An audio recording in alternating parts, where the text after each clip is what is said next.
Good evening, Miss Gina. My name is Resi and I am an OTA PTA student in Durham College.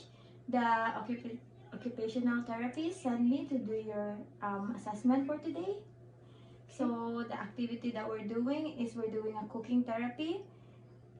So this cooking therapy will help you to do your tasks easily for daily life living, and it will increase your strength and range of motion on your hand. Okay.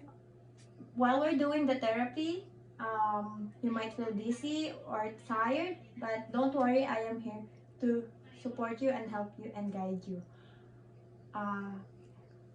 Before we start the therapy, do you have any questions? No. Do I have your consent to continue with the therapy? Yes.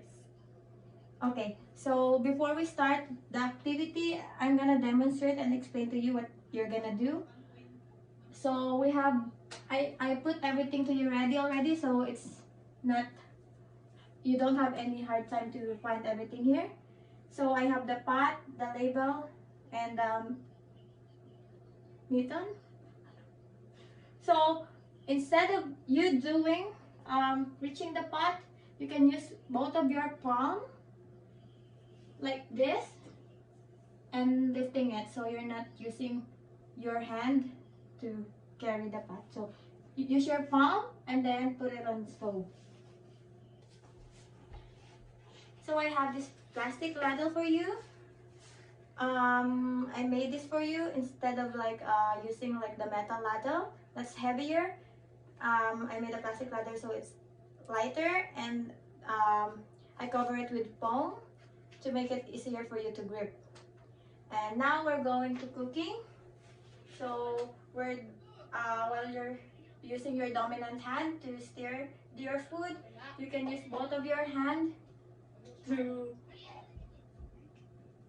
make it easier for you to stir, and you're not putting too much weight on your dominant hand and then your weak hand. Okay? Now it's time for you to do the treatment. Okay. While you're doing it, I'm just looking at what you're doing. Now you can use your left hand and then you can stir it. Yeah, there. And while you're doing that, if you feel pain you can stop the treatment right away. And if you're tired, I can give you 15 to 10 minutes break, and that's it.